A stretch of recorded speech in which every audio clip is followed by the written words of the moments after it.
नमस्कार, साहिब बंदगी सतनाम। तो आज जो वीडियो मैं बना रहा हूँ ये रामपाल जी के भक्तों के लिए और उन लोगों के लिए जो रामपाल जी का ज्ञान सुन के प्रभावित हो रहे हैं, उनके साथ जुड़ने का विचार बना रहे हैं। जरूर जुड़ो, अच्छी बात है। किसी ना किसी गुरु से जुड़ना चाहिए, हमें किसी से कोई वैर विरोध नहीं है। लेकिन मैं कभी नहीं चाहूंगा कि आप उस पंथ में जुड़ जाएं जिससे आपका जीवन बेकार हो जाए, आपका जीवन निरर्थक हो जाए। मैं कभी नहीं चाहूंगा, क्योंकि ये मनुष्य जीवन इतना अनमोल है कि आप सोच भी नहीं सकते कि कितना अनमोल हो सकता है। ये सारी दुनिया, सारा संसार अगर बेचकर भी अगर तुम्हें कोई कहे कि मनुष्य जन्म मिल जाएगा तो सस्ता है। सारा संसार बेचकर भी इतना धन नहीं आएगा कि मनुष्य जीवन को खरीद पाओ। ये परमात्मा की दया से मिलता है, नहीं तो काल भगवान 84 में ठोकता ले जाके। और वो अनमोल जीवन अगर आप ऐसे ज्ञान में बिता दो जिससे आपकी आत्मा का कल्याण ना हो, तो मुझे नहीं लगता कि इससे फूटे भाग किसी के होंगे, क्योंकि इंसान जन्म बहुत अनमोल है। फूक फूक के कदम रखना चाहिए, हर प्रकार के ज्ञान को सुन के समझ के तब निर्णय लेना चाहिए कि आगे क्या करना है। और ज्ञान को हमेशा पक्षपात रहित होकर सुनना चाहिए।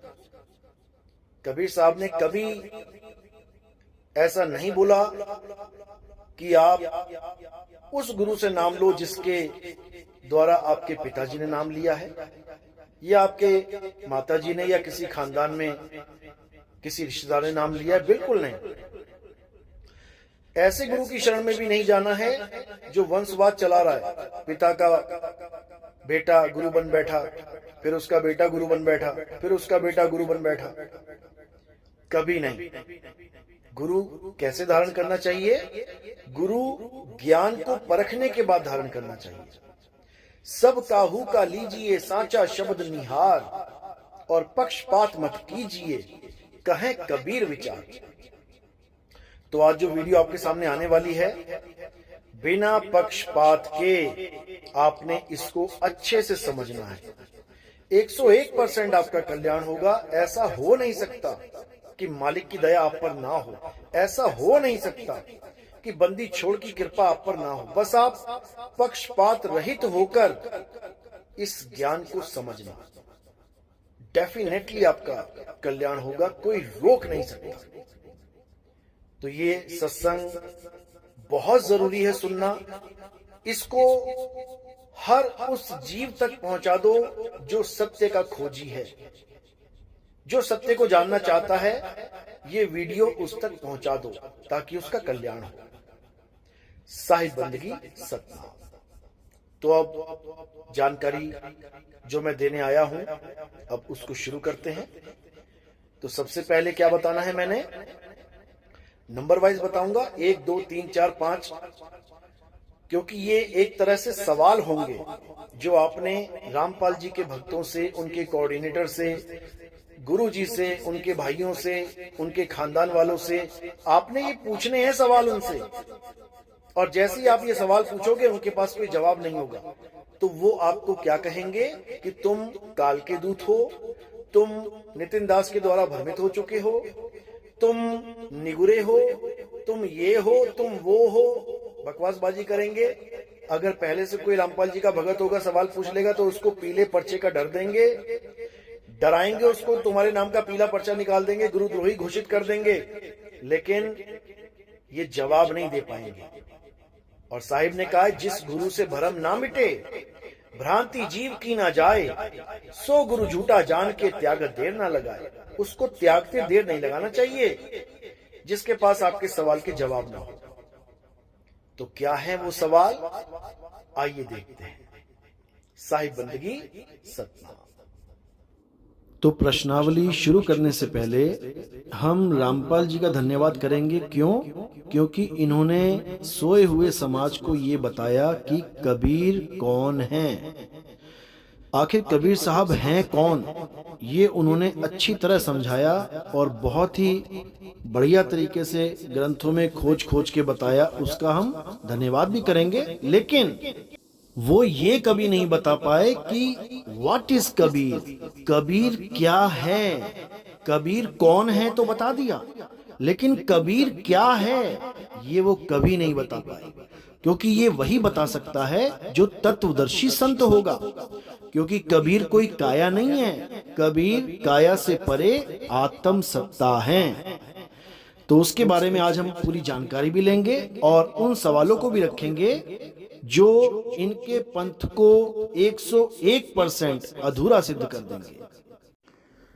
तो हमारा पहला सवाल है कि अगर रामपाल जी महाराज परम पिता परमात्मा हैं, जैसा कि इनके भगत ये मान के बैठे हैं कि रामपाल जी महाराज ही परमात्मा हैं, हरि आए हरियाणे नो, वहां पर रामपाल जी महाराज के माता और पिता की फोटो बना के उनके हाथों में रामपाल जी का छोटा सा शरीर यानी बचपन का शरीर पकड़ा दिया जाता है और बताया जाता है कि ये अवतरित हो गए परमात्मा।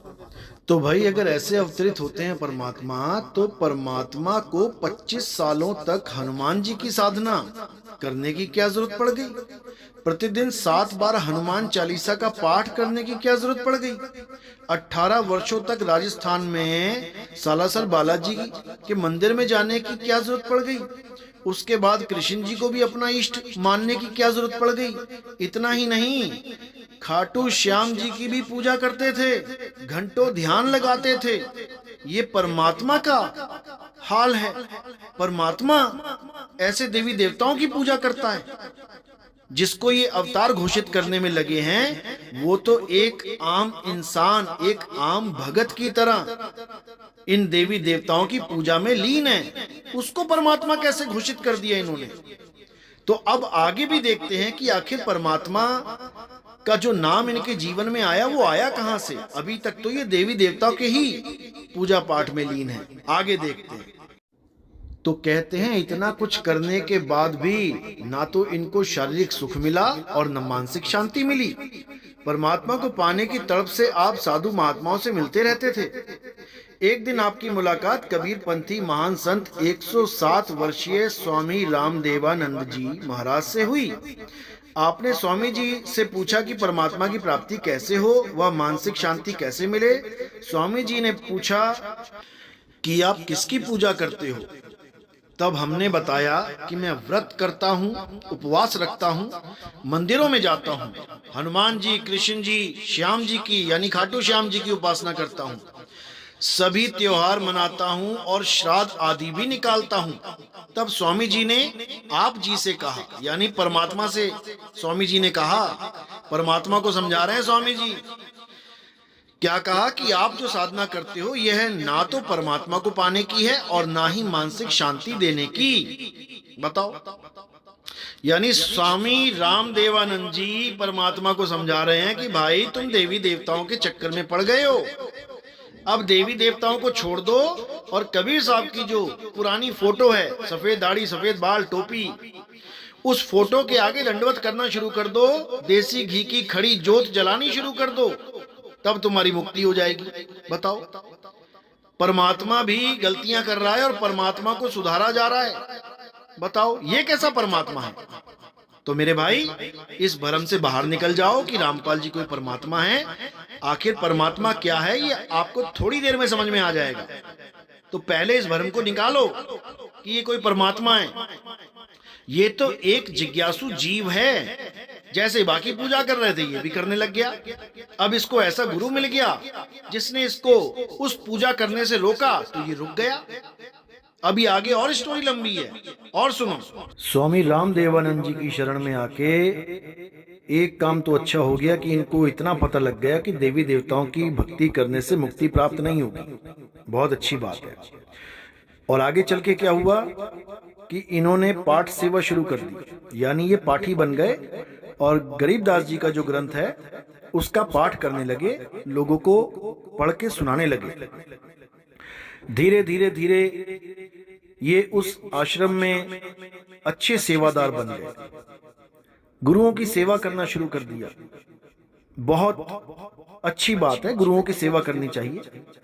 लेकिन धीरे धीरे धीरे जब और आगे बढ़े, लोगों ने इनसे पाठ करवाना शुरू कर दिया अपने घरों में, तब धीरे धीरे धीरे आगे बढ़ते बढ़ते इन्होंने वो काम कर दिया जिसके लिए ये इस दुनिया में आए थे।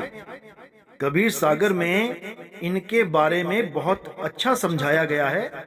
जो परमात्मा के विवेकी हंस होंगे वो मेरी बात एक बार में ही समझ जाएंगे कि इस रामपाल जी अर्थात हंस मुनि काल दूत के बारे में जो 12वें पंथ अर्थात गरीबदास जी के पंथ में घुसेगा और खूब सेवा करेगा, उसके बाद खुद ही कबीर बन के बैठ जाएगा और बहुत से चमत्कार दिखा के लोगों को काल के जाल में फंसाएगा, इन 52 अक्षरों के मंत्रों में फंसाएगा, ओम कलियम हरियम शरियम में फंसाएगा। आइए देखते हैं इसका पूरा प्रमाण। तो कबीर सागर में जब आप 12 पंथों के काल दूतों का विवरण पढ़ोगे तो 12वें पंथ के काल दूत का नाम रखा है कबीर साहब ने हंस मुनि काल दूत।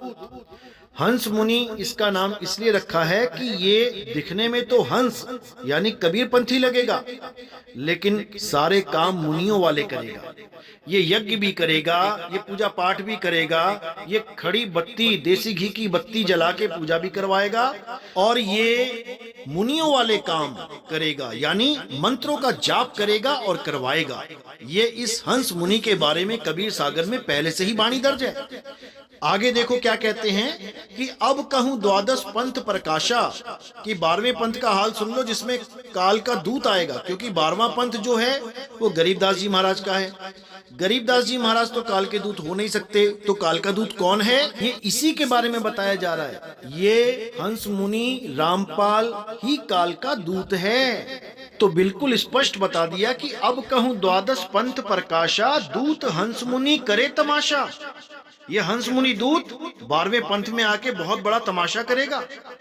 वचन वंश घर सेवक होई, प्रथम करे सेवा बहुतोई, यानी पहले तो ये 12वें पंथ में सेवक बन के घुसेगा और उसके बाद खूब सेवा भी करेगा।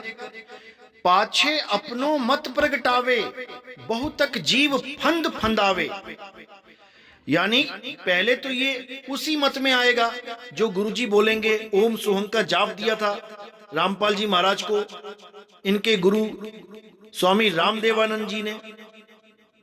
उसके बाद इसने अपना ही पंथ चला दिया, अपना ही मत बना दिया। क्या आडंबर फैला दिया, क्या झूठ बोला कि मुझे तो परमात्मा मिले और मुझे रामदेवानंद जी से भी आगे का ज्ञान यानी सार शब्द का ज्ञान दे दिया। रामदेवानंद जी तो केवल सतनाम देते थे, ओम और सोहंग। श्वास अंदर लिया सोहंग और बाहर छोड़ा ओम, उसी को सतनाम बता के रामदेवानंद जी के ज्ञान को सतनाम तक सीमित करके आगे का ज्ञान यानी आगे का मत अपना प्रकट कर दिया। कहते पाछे अपनो मत प्रगटावे, बहुतक जीव फंद फंदावे। फंदे में बहुत से जीवों को फंसा दिया इसने। अंश वंश का करे विरोधा, कुछ अमान कुछ मान प्रबोधा। यही विधि यम बाजी लावे, 12 पंथ निज अंश प्रगटावे। यानी उसके बाद ये अंश और वंश यानी कबीर पंथियों का सबका विरोध करने लग जाएगा और उसके बाद ये काल का दूत अपना काम करने में सफल हो जाएगा। आगे क्या लिखा है, फिर आवे फिर जाई, बार बार जग में प्रगटाई। ये बार बार जग में प्रकट होता है, ये कोई एक बार नहीं आया, ये बार बार आएगा। जहां जहां प्रगटे यमदूता, जीवन से कह ज्ञान बहुता। जहां जहां ये प्रकट होगा बहुत ज्ञान कथेगा, जीवों को इतना ज्ञान सुना देगा, इतना ज्ञान सुना देगा, सारे ग्रंथ रटवा देगा। मुंह जबानी ही सारे ग्रंथ रटे होंगे इसके चेलों के। गीता में ये अध्याय, कुरान में वो, बाइबल में वो, वेदों में वो, बस सारा ज्ञान ऐसा रटवा देगा जैसे तोते को रटवा दिया जाता है। लेकिन उससे होगा क्या, नाम कबीर धरावे आपा, कथित ज्ञान काया तह थापा।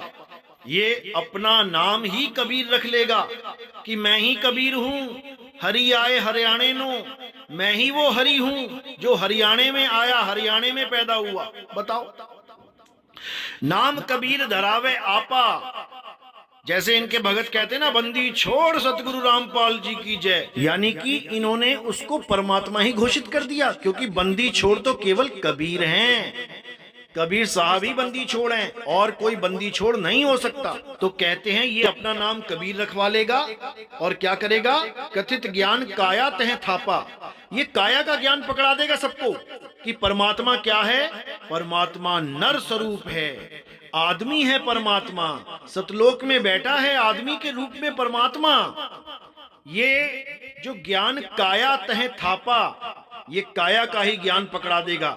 जबकि गरीबदास जी अपनी वाणी में कहते हैं कि मेरा परमात्मा ना नर है ना नारी। कबीर साहब कहते हैं हमारा परमात्मा नर और नारी नहीं है। ये मैं अभी प्रमाण दिखाऊंगा आपको, तब आप समझ पाएंगे कि कितना बड़ा शातिर काल का दूत है ये हंस मुनि।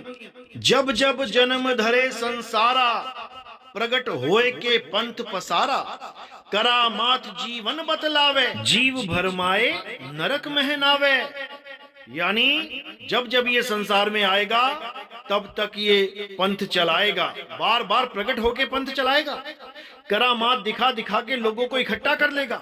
आओ तुम्हारा कैंसर ठीक कर दूं, आओ तुम्हारी किडनी ठीक कर दूं, आओ तुम्हारे ऐसे रोग ठीक कर दूं जो डॉक्टर नहीं कर सकता, आओ तुम्हें सुख सुविधाएं दे दूं। करामात में ही जीवों को उलझा के नरक में डलवा देगा। इसलिए मेरे भाइयों, इसके जाल को समझो, पहचानो इस काल के दूत को। ये हंस मुनि बहुत शातिर है और इसने तो इतना बड़ा जाल बुन दिया है जीवों के लिए कि तुम सोच भी नहीं सकते। इसने गरीबदास जी की वाणी में इतनी मिलावट कर दी, इतनी मिलावट कर दी कि तुम समझ भी नहीं सकते इसकी चालाकी को। लेकिन नितिन दास आज इसके हर षड्यंत्र की जड़ उखाड़ देगा। ध्यान से देखो मेरे भाइयों, कैसे इसने गरीबदास जी के ग्रंथ में दिल खोल के मिलावट की है, अपनी आंखों से देखो। तो आपको जो स्क्रीन पे वाणी दिखाई दे रही है, ऊपर रामपाल जी महाराज का ग्रंथ भक्ति बोध और नीचे गरीबदास जी महाराज की ओरिजिनल वाणी है, असली वाणी है। जो रामपाल जी महाराज कहते थे कि कबीर साहब ने गरीबदास जी के अंदर वाणी फिट कर दी। कैसे फिट कर दी? जैसे एक ब्लूटूथ के द्वारा पूरा गाना, एक एक शब्द वैसा ही फीड हो जाता है, पूरी पिक्चर, एक एक सीन वैसा ही फीड हो जाता है, उसमें कोई बदलाव नहीं रहता। इसी प्रकार जो वाणी गरीबदास जी को दी गई वो ब्लूटूथ के द्वारा दी गई, तो उस ब्लूटूथ की वाणी में कोई फेरबदल करने का मतलब ही नहीं बनता। उस ट्रांसफर की गई वाणी में कोई अक्षर इधर से उधर होने का मतलब ही नहीं होता। लेकिन आप देखिए, रामपाल जी महाराज ने अपने ही ग्रंथ में गरीबदास जी की वाणी से छेड़खानी कर दी। गरीबदास जी की वाणी कह रही है, जहां पे लाल निशान लगाया आप देखिए, गरीब ऐसा सतगुरु हम मिलया, अलल पंख की जात, काया माया ना उहा, नहीं पिंड नहीं गात। अब इस रामपाल जी ने, इस हंस मुनि कालदूत ने कैसे वाणी में मिलावट करी?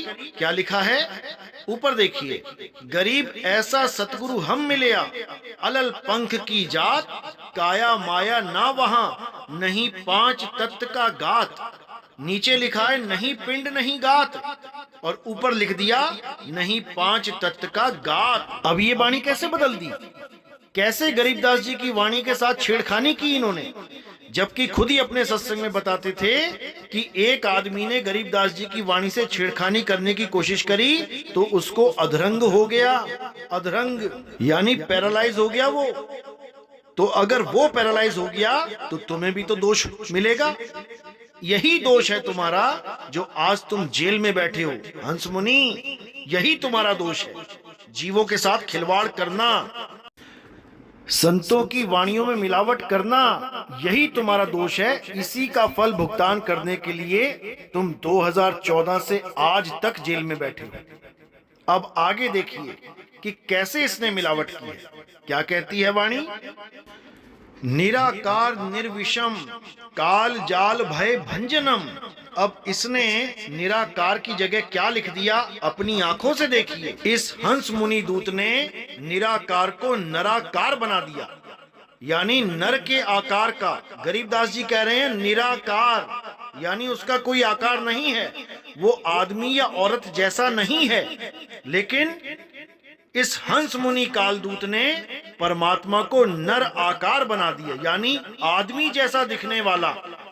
अब आप गरीबदास जी की एक और वाणी देखिए जिसमें उन्होंने नर और नारी यानी दोनों रूपों का खंडन कर दिया कि परमात्मा ना नर है और ना नारी है। अपनी आंखों से देखिए। तो परमात्मा की महिमा में गरीबदास जी क्या बता रहे हैं? वेद कतेब न जाकू पावे, 18 पुराण कथा नित गावे। यानी वेद कतेब उसको प्राप्त नहीं कर पा रहे हैं, 18 पुराण उसकी कथाओं में लगे हैं, लेकिन उसका ज्ञान नहीं समझ पा रहे हैं। नहीं वह पुरुष नहीं वह नारी, जाकू खोज रहे त्रिपुरारी। ना तो वो पुरुष है और ना ही वो नारी है, तो फिर वो क्या है उसका भेद भी बता रहे हैं। शब्द स्वरूपी सब घट बोले, प्रगट देख नहीं वह ओले। वो शब्द स्वरूपी है और घट घट में बोल रहा है, लेकिन इस शब्द का ज्ञान सबको नहीं हो पाता, इसलिए काया माया में ही उलझ के रह जाते हैं ये नकली गुरु। तो ये हंस मुनि ये नहीं समझ पाया कि परमात्मा शब्द स्वरूप है, परमात्मा देह स्वरूप नहीं है। एक वाणी में और बताया गया है, वो भी देख लीजिए। तो यहां पर भी गरीबदास जी ने परमात्मा की महिमा में क्या बताया? खाटा ना मीठा ना फीका ना खारी, हिंदू ना तुर्का ना पुरुषा ना नारी। यानी वो परम तत्व, वो परम पिता परमात्मा खाटा ना मीठा ना फीका ना खारी, उसका कोई स्वाद नहीं है। हिंदू ना तुर्का ना पुरुषा ना नारी, ना तो वो किसी जात पात में बंधा है और ना ही वो किसी नारी पुरुष के शरीर से बंधा है। वो आदमी और औरत नहीं है। खावे न पीवे न सोवे न जागे, निरंतर निराशा अचल तत्त रागे। यानी वो खाता पीता भी नहीं है, सोता जागता भी नहीं है। निरंतर निराशा यानी उसको किसी की आशा भी नहीं है। अचल तत्त रागे, वो अचल है, वो अडोल है। वो तत्त रागे, रागे यानी राग, वो एक आवाज है, वो दिव्य आवाज है। उस तत्व की पहचान, उस तत्व का स्वरूप आवाज है। कोई आदमी और औरत नहीं है वो, परमात्मा कोई काया नहीं है। लेकिन ये हंस मुनि कभी नहीं समझ सकता, क्योंकि इसको तत्व ज्ञान है ही नहीं। इसको केवल काया ज्ञान है और काया का ज्ञान ही अपने शिष्यों को थोप के चला गया। इसको केवल मंत्र ज्ञान है। ये मंत्रों को जपता हुआ और मंत्रों को ही जपाता हुआ इस संसार से चला जाएगा। और कबीर साहब समझाते रहे, ना मैं जप में ना मैं तप में, लेकिन ये वाणी को ना समझता हुआ जप करता ही चला गया और करवाता चला गया, और 52 अक्षरों के जाल को ना समझकर खुद भी फंस गया और अपने चेलों को भी 52 अक्षरों में ही फंसा के चला गया।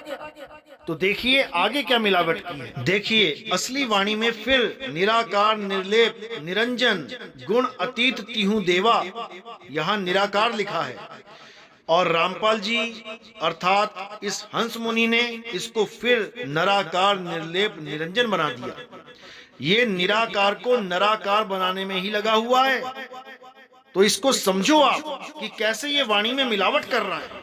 अब आगे देखिए, गरीबदास जी की वाणी में लिखा है, सुख सागर रत्नागर निर्भय, बिन मुख बानी गावही। यानी वो असली बानी बिना मुख के गाई जाएगी, यानी उस बाणी को ये मुख उच्चारण नहीं कर सकता।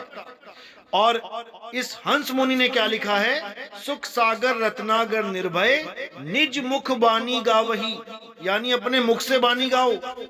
ये ऐसी मिलावट की है इसने कि आप इसका भेद नहीं समझ पाएंगे। आगे गरीबदास जी ने लिखा है, बिन आकार अजोख निर्मल, दृष्टि मुष्टि नहीं आवही। और इस हंस मुनि ने क्या लिखा है, झिन आकार अजोख निर्मल। बिन आकार को इसने झिन आकार बना दिया, ताकि कोई सवाल ना पूछे कि बिन आकार यानी कि बिना आकार के वो कैसा है परमात्मा। तो बिन को झिन बना दिया इसने, इतनी मिलावट की है इसने। आगे गरीबदास जी महाराज वाणी में कहते हैं, गरीब ऐसा सतगुरु हम मिलया, तेज पुंज के अंग, झिलमिल नूर जहूर है, रूप रेख नहीं रंग, यानी उसका कोई रूप रेख और रंग नहीं है। और इस हंस मुनि ने क्या मिलावट कर दी? गरीब ऐसा सतगुरु हम मिलया, तेज पुंज के अंग, झिलमिल नूर जहूर है, नर रूप श्वेत रंग। देखो श्वेत बना दिया इसने, सफेद रंग का आदमी बना दिया, नर रूप। और नीचे क्या लिखा है गरीबदास जी की असली वाणी में? रूप रेख नहीं रंग। ऐसी मिलावट करके इसने अपना जन्म बर्बाद कर लिया, इसीलिए जेल में बैठा है ये। अगर ये वाणी के साथ मिलावट ना करता तो परमात्मा इस पर दया करते, ये बाहर रहता। लेकिन इसने परमात्मा की जीवों के साथ ऐसा धोखा किया कि परमात्मा ने फिर इसकी मदद नहीं करी, इसको जेल में ही रहने दिया। वरना मालिक चाहे तो क्या नहीं कर सकते, वो कभी भी इसको निकाल सकते हैं। लेकिन जीवों के साथ धोखा करने वाले का परमात्मा कभी साथ नहीं देते। तो आगे गरीबदास जी की वाणी में देखिए क्या लिखा है। सुन्न मंडल सतलोक चलिए, नौदर मूंद बेसुन्न है, बिन चश्मियों एक बिंब देखा, बिन श्रवण सुनी धुन है। उस दिव्य धुन को सुनने की बात बताई जा रही है, बिना श्रवण यानी बिना कानों के उसको देखने की बात की जा रही है, लेकिन बिन चश्मियों, बिना निगाह के, बिना आंखों के। और इन्होंने बदल के क्या लिख दिया? सुन्न मंडल सतलोक चलिए, नौदर मूंद बिसुन्न है, दिव्य चिस्मियों। जहां लिखा है बिन चिस्मियों, इन्होंने दिव्य बना दिया। एक बिंब देखा, अब जहां लिखा है बिन श्रवण, वहां लिख दिया निज श्रवण सुनी धुन है, यानी अपने कानों से मैंने धुन सुनी है। नीचे लिखा है बिन कानों के वो धुन सुनी मैंने, और ऊपर निज कान बना दिया इन्होंने, क्योंकि इनको उस भेद का नहीं पता कि परमात्मा की धुन को कैसे सुना जाता है। जिसके लिए बाबा नानक कहते हैं अखा आवाजो देखना, बिन कन्नी सुनना, यानी उसको आंखों के बिना देखा जाएगा, बिना कानों के सुना जाएगा, बिना पैरों के चला जाएगा, बिना हाथों के करा जाएगा, बिना जीव के बोला जाएगा। जीवा आवाजों बोलना, यू जीवित मरना, नानक हुक्म पछाण के तौ खस में मिलना। उस खसम के यानी उस सतगुरु के चरण कमल में हम रहेंगे जाके। देखो लिखा भी है, चरण कमल में हंस रहते, बहुरंगी बरियाम है, सूक्ष्म मूर्त श्याम सूरत, अचल अभंगी राम है। वो अचल है, वो चलता नहीं है, वो अचल है। और उस अचल के चरणों में ये जीव जब समाएगा तो वो भी अचल हो जाएगा। लेकिन ये हंस मुनि इस अचल अवस्था को जानता ही नहीं है। जबकि गरीबदास जी की वाणी कहती है, सतगुरु के लक्षण कहूं अचल विहंगम चाल, हम अमरापुर ले गए ज्ञान शब्द सरघाल। इसको अचल का पता ही नहीं है, अचल होता क्या है। गीता में अध्याय 2 24वां श्लोक यही समझा रहा है कि वो आत्म राम, वो परमात्मा अचल है, सदा स्थिर रहने वाला है। उसके चरणों में हमने लीन हो जाना है तो हम भी अचल हो जाएंगे। लेकिन इस भेद को ये हंस मुनि नहीं जानता, इसको केवल मंत्र जपने का ही ज्ञान है।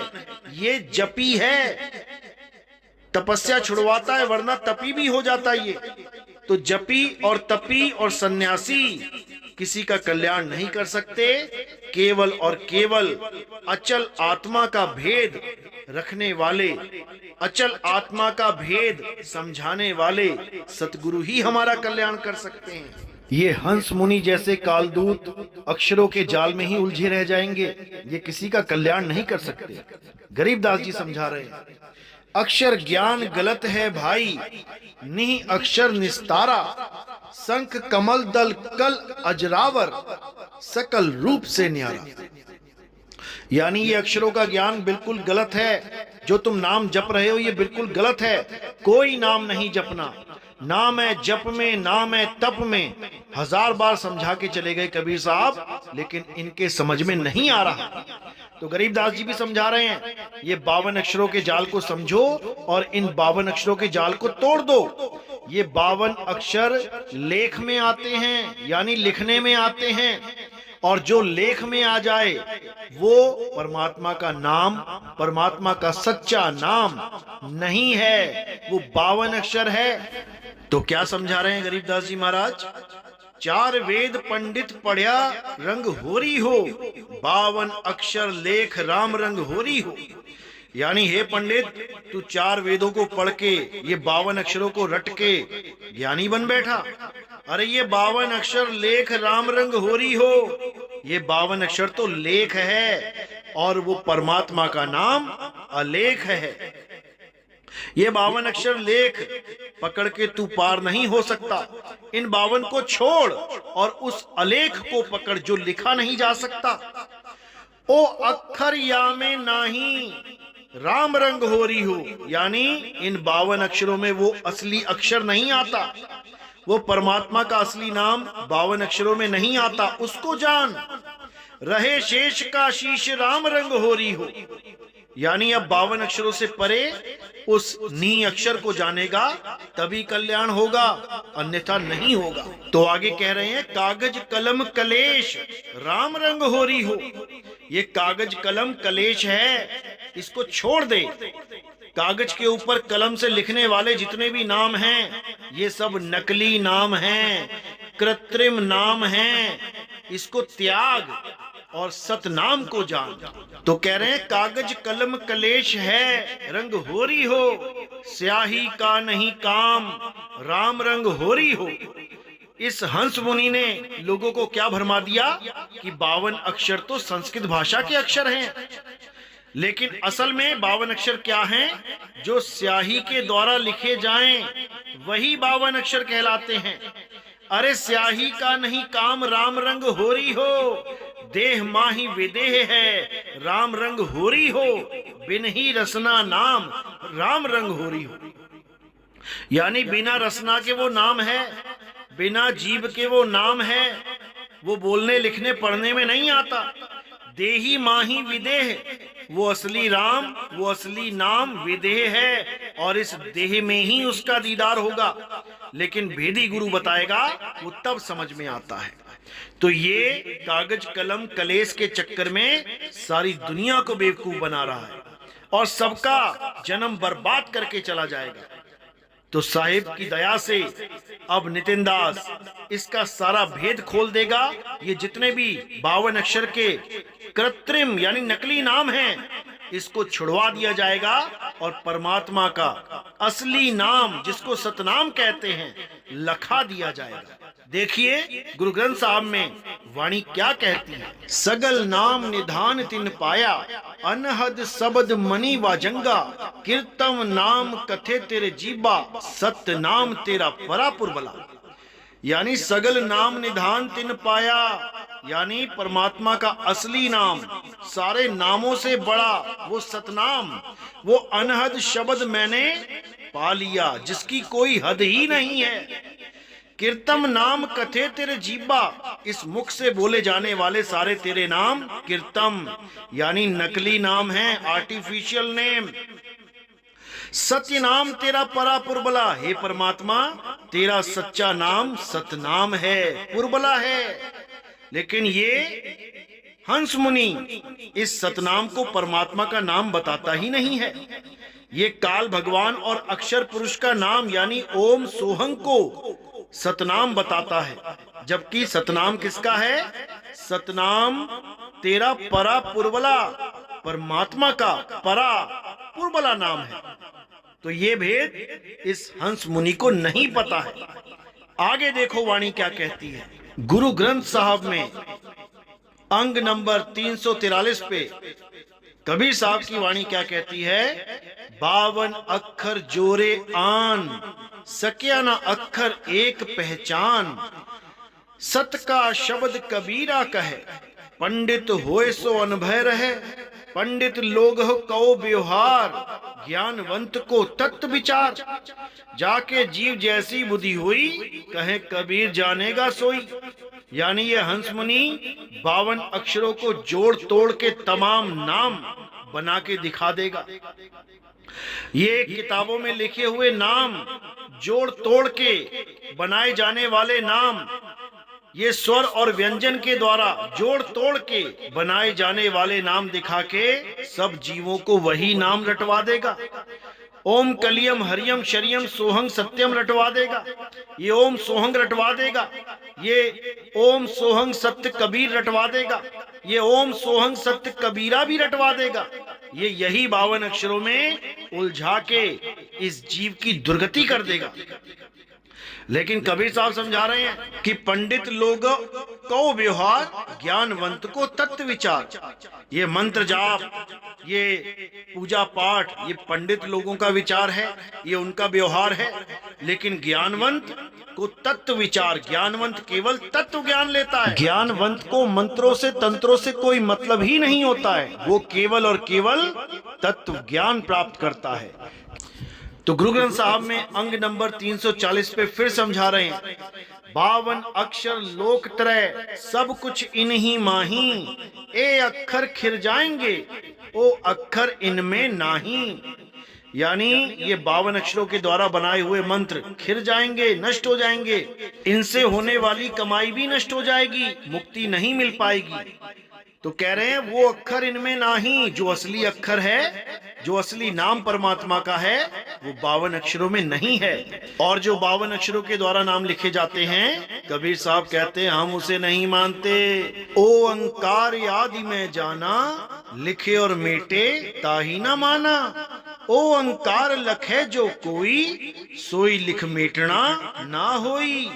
यानी मैं जिसको मानता हूँ वो ये लिखने और मिटाने वाले शब्द नहीं है। जो हमारे शब्द को लख लेता है उसका लिखना और मिटना खत्म हो जाता है।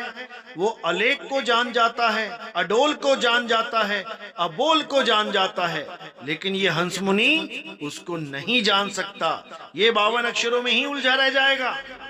तो कहते हैं 52 के जंजाल में फंस गया ये संसार, और सिमरन 52 का करे कैसे लागे पार। ये 52 अक्षरों को जप जप के नरकों में चले जाएंगे, ये कभी मुक्त नहीं हो पाएंगे। लेकिन परमात्मा के जो सच्चे हंस हैं, जो मालिक के विवेकी हंस हैं, वो अपने स्वरूप को जानेंगे, इस 52 अक्षर का खेल खत्म कर देंगे। तो इस हंस मुनि के बारे में कबीर साहब ने पहले ही कबीर सागर ग्रंथ में लिखवा दिया था, ताकि परमात्मा के बच्चे इस हंस मुनि को अच्छे से समझ जाएं, इसके जाल को तोड़ें और उससे आजाद हो जाएं। आज वैसे भी 15 अगस्त है, इसके जाल को तोड़ना है और आज आजादी दिवस में इसके जाल से आजाद हो जाना है। अभी तो शुरुआत है, इसके ऊपर मैं कम से कम 5 ऐसी ही वीडियो बनाऊंगा ताकि सारे जीव हंसों का निबेड़ा हो जाए, सारे जीव हंसों का जाल कट जाए।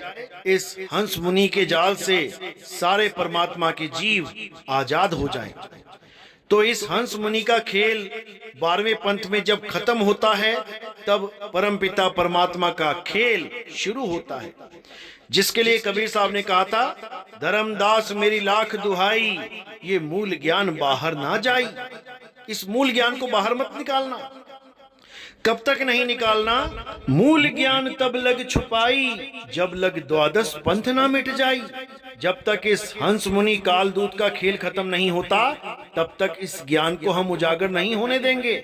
और जैसे ही 11 अक्टूबर 2018 को ये हंस मुनि जब आखिरी सांस तक उम्र कैद की सजा प्राप्त करता है, उसी के अगले दिन इसको जेल हो जाती है, और उसी के अगले दिन हमारा YouTube चैनल यानी कबीर साहब का 13वें पंथ का ज्ञान उजागर हो जाता है।